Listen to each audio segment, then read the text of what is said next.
So real quick, guys, thanks, Bill, for having me on. Let me just give you a little bit of background on me. My name is Ali Awad, and I make injured people a wad of money. I started this CEO Lawyer brand a few years ago because I realized there was some tremendous potential online and generating clients online. Right now, I'm 29 years old. I'll hopefully, I'll be 30 in a couple of weeks. And it was a big goal of mine to hit $10 million in settlements before I turned 30. And that just happened last week. But before I get into all this, I want to give you a little bit of background about, who I am and where I came from. So my parents are both immigrants from Palestine. And actually, both my mom and my dad didn't become citizens of the U.S. until I was in college. I think it was when I was 18 or 19. I grew up in Dalton, Georgia, which is the second most uneducated town in the entire United States. It was the carpet capital of the world, but it was also known as the meth capital of the world. So there's a lot of bad influence around me on just where I was growing up in Dalton. Even, when I was in high school, one of my really close friends was shot and killed right down the street from my house. And it was just not uncommon to hear gunshots and, stories of murders and things like that where I was growing up. And I'm not trying to give you all this whole sob story. I'm just telling you kind of where I came from and what got me to where I am today. I distinctly remember when I was 5 years old, I was printing off these Dragon Ball Z characters from home. So this was in 1995, before Google was a thing. I think Yahoo was where we were doing all of our searches. My dad was a mechanical engineer, and he was going from one gig to the next.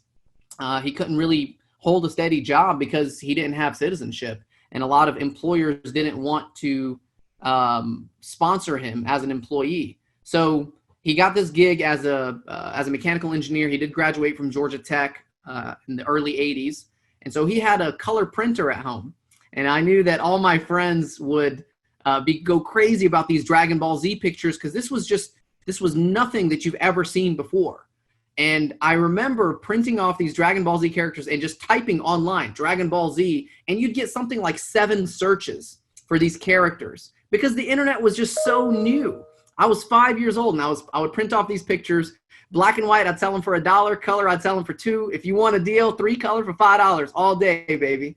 And so that's kind of where I started. At age 8, I made my first $100. I remember I was trading Yu-Gi-Oh trading cards at the time.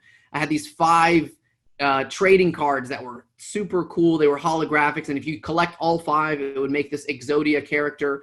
I sold it for $100 to this kid named Lionel Reynoso in Mr. Kittle's 3rd grade class. And the reason this was so distinct of a memory for me was because around the same time, I was working with my dad in this welding gig that he got, and a propane tank fell on my foot, my right foot, and swelled up to the size of a rugby ball. And I remember this so distinctly and so vividly because I couldn't fit my fat foot in my shoe. I only had 1 pair of shoes, and I couldn't even walk. So Mr. Kittle was kind enough to actually carry me to the class because this was an old school building. It was 2 stories, and 3rd graders were upstairs. He would carry me to class, and I just remember having my huge fat foot in my knockoff Nike shoes. They weren't even real Nikes. They were just the Air Maxes or Air Forces, whatever, that you would get from the flea market. This is just how I grew up. And we were always struggling to make money. Not only was there lack of education about finances and lack of education about access to legal information, it was just the society and the entire mindset of all the people around you forced you to stay down. So I started playing around the internet some more. By age 11, I started my first eBay store. At 13, I was wholesaling, and I was buying car audio from one wholesale distributor and selling them to another. I remember my mom would pick me up in a 1995 Nissan Sentra, and on the side of the fender, it was engraved "not for hire," because we had this one idiot that was apparently working with us and thought that he could rent out this car as a business vehicle and didn't realize that's our only personal vehicle in the house. And so my mom would pick me up from middle school so that by 3:30, 3:45, and quickly drive me back home so I can pack up these amplifiers and ship them all over the world. So I was just doing a lot of internet sales and trying to figure out this whole internet thing. Social media wasn't even a thing. around college, I started playing around with Snapchat. And at the time, I was working in a car audio and wheel store. And if there's anything that I consider myself an expert in, it's the wheel and tire business.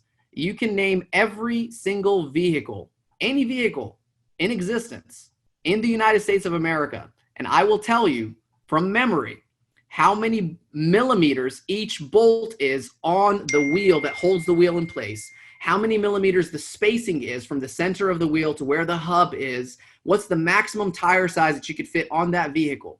And I'm telling you, because by college, I had already mounted, balanced, and installed personally over 10,000 sets of wheels. Like, I grew up in the mechanic shop. It sounds like I'm a kid that grew up in the 50s, but this is just how we grew up.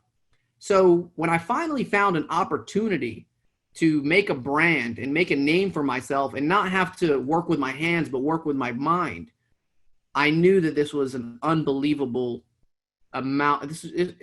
I can't even fathom where my mindset was 10 years ago and where I am today.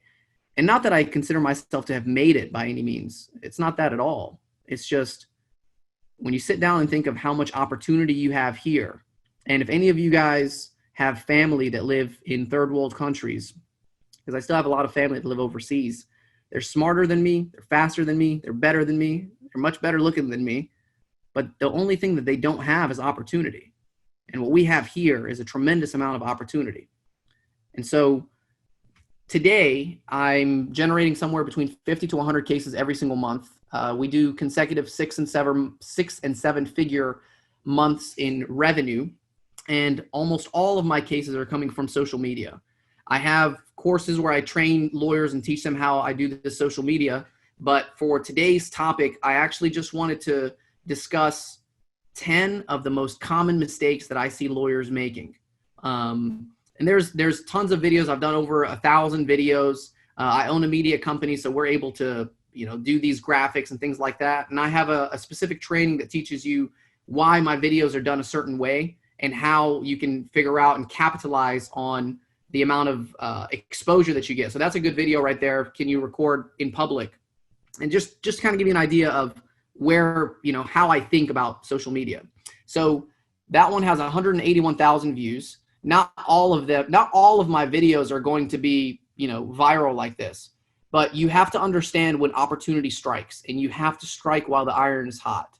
And so I'm a Palestinian American Muslim living in the Bible Belt in the South. Okay. I know what it's like to be hated just for who you are and what you sound like. And so when I mention things about police brutality and civil rights, this is a topic that's really close and dear to me. But for this particular video, and I'll give you this quick example before I go into my presentation. This is a video, and you go ahead and just press play on it. There is no expectation of privacy when you are recording in public. That applies to police officers and to the general public. Number 2, your phone is your property and you can use it however you want. Number 3, the police cannot ask for your phone to delete the video footage unless they have a warrant. Are you allowed to? Okay, so I just want to point something out that for a lot of people on this call, you probably haven't done anything on social media. And if you have, you've probably done like something small and then stopped because you overthought it. Okay, I want you to notice a couple quick things here. Is he dressed professionally? Okay, that's my first question. Is he presenting himself as this elite, perfect lawyer with perfect settlements? Okay, just a question. Okay, the next is this the best editing you've ever seen? Okay, is this the best text you've ever seen? Okay, just all these objections that hold you back from taking action, like just study. Just literally everyone here should be following CEO Lawyer just for market research. That alone makes your 2 hours on this webinar today worth it. When you start seeing a practitioner that's pulling in 50 to 100 cases a month, he's going to give you these 10 mistakes to not make. And Ali, we're likely going to have John Bisner on in about 5 minutes, so we'll have to speed through them. And then we'll have a live Q&A with the panelists. But regardless. Okay, let me jump into this real quick. Big. And I want you guys to just study what he does, okay? All right, so stay on this page real quick. This one, I shot this video in about 20 seconds, okay? This is in the wake of the George Floyd hysteria that's happening throughout the country. So what I did with this video was I knew that a lot of people were responding and engaging. So I targeted major cities in my area that have followers that like the Black Lives Matter movement. And so what that does is that my video targeted, Ali, we have a lot of people who don't know what that means. So you're saying you showed an ad on Instagram or Facebook that was shown to people who had expressed on Facebook or Instagram that they were interested in Black Lives Matter? Exactly. So so if you guys have a business page on Instagram or Facebook, and I'll just show you real quick on my own phone, you have the option of, so when you post a video, this one just posted like an hour ago, you can go to promote. You literally click this blue button right here, promote. And then once you click that, it takes you to a new page that tells you, where you want people to go, who you want to target, and you can literally run an ad from your phone. That should be mind-blowing to a lot of you guys. And this is one more time. Just how do people do that? Can you just show again? So first and foremost, you have to have a business page. You can't have, and that's actually one of the most common mistakes that I'm going to share with you guys later. You have to have a business page on Instagram. Oh, that was a lead that just came in. And when you have a business page, it gives you the option of promoting. This is on my page. So if you post anything, so for instance, we just hit this $10 million goal. If I want to share with people that, hey, I just hit this $10 million goal, right? I'm trying to get this to where you can see it. There it is. So you just click this promote button. This is just from your Instagram page. This is a social media. And if you guys don't know what Instagram is, it's one of the hottest social media platforms right now. You can link it directly to your Facebook page. So when you post something on Instagram, it'll share automatically onto Facebook. And, I'm not really sure about our audience and the level of comfort that you have with social media, but I can go as insanely technical as you want me to. But for 90% are not going to, 90% we need to be zoomed out, but we already got a huge gem, right? Everyone say yes in the chat if that's amazing. I've never done that on my phone. Isn't that amazing? Just right on your phone, just boop. And that's exactly what I did in 2018, where I spent, just from boosting from my phone, I spent a total of $6,698, and I generated 3.2 million in revenue, which resulted in over $1 million net. This was in 2018. This was my first full year in business. Just social media, just using this same button, this promote feature, and targeting people and advertising my posts to people within my network. So, all right, so we're gonna follow a little bit of a different format then, because I know you have your 10 tips, but here's what I want to answer. Okay, I just know the audience. I've done this for 3 months now, thousands of lawyers, right? So I know it's in everyone's heads right now. Okay, so you just said that in your first year, you have this wild success, right? 3 million revenue, net 1 million first year, okay? So let's slow you down. How did you do that? Maybe these 10 tips you wanted to share are the answer, right? They are. Mistakes to avoid. 100%. If that's the answer, let's answer that. How can someone make a 3 million in fees, right, by not doing these 10 things or by doing something?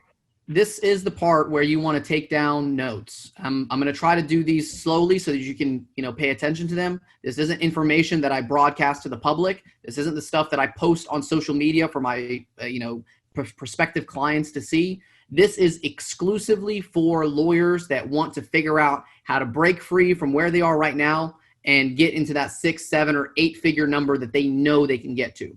Here are the 10 most common mistakes that I see lawyers making today. Number 1 is outsourcing your marketing. That's number 1.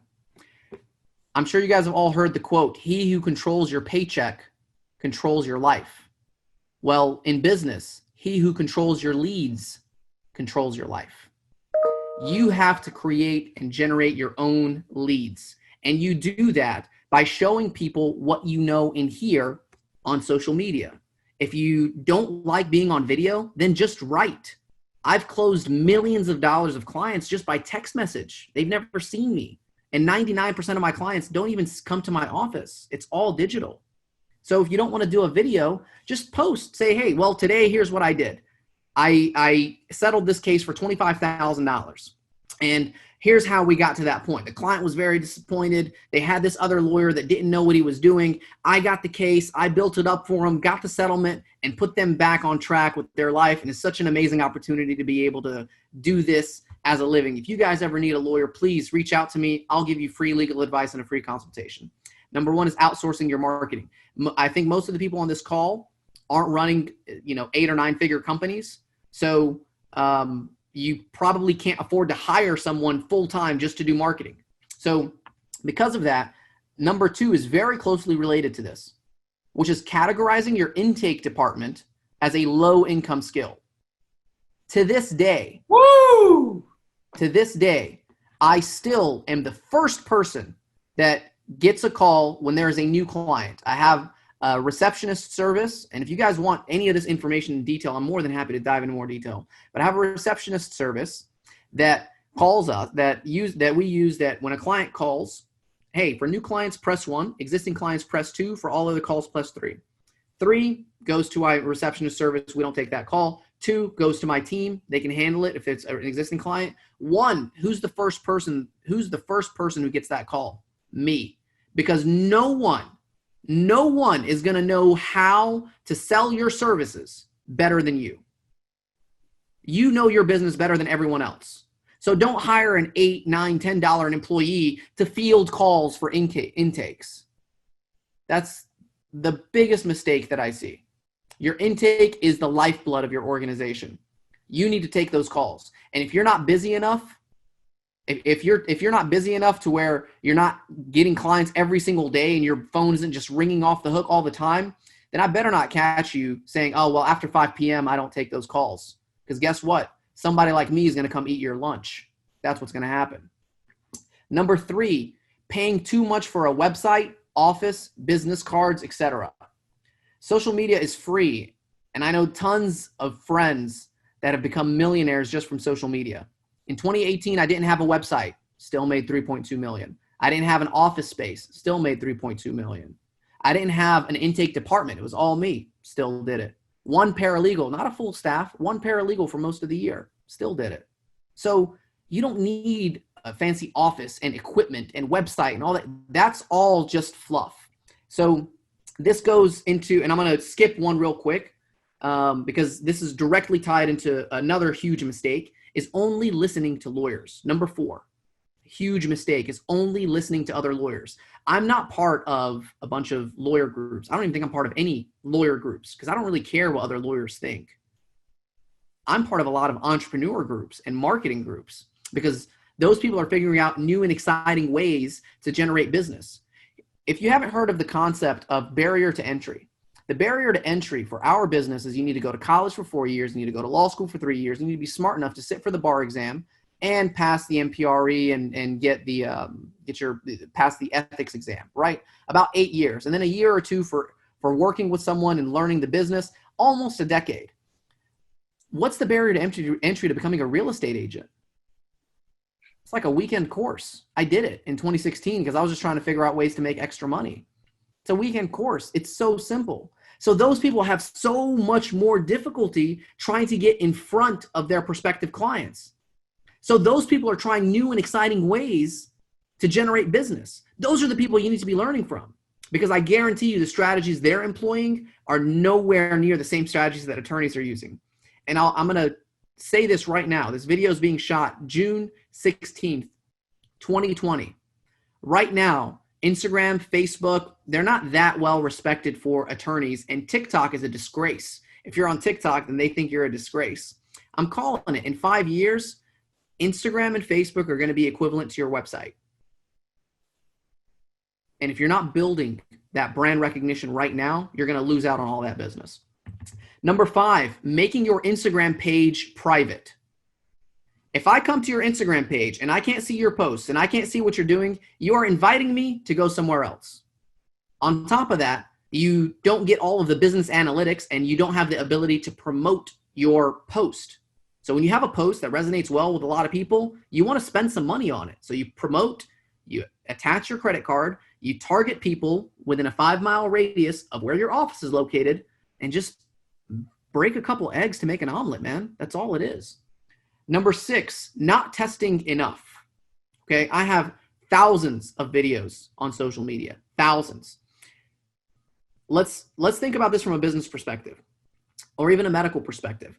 When you want to get a large enough sample size, you can't take one patient and say, hey, well, we gave this one patient this medicine and it worked well, so we have a 100% efficacy rate with this particular medicine. That's not how a sample size works. When you're trying to discover what the market is and the likelihood of people wanting to buy or engage with your product or service, you need to have a large enough sample size. One client, one ad, one post is not enough. You might be very, very lucky and you might just, waste all that money.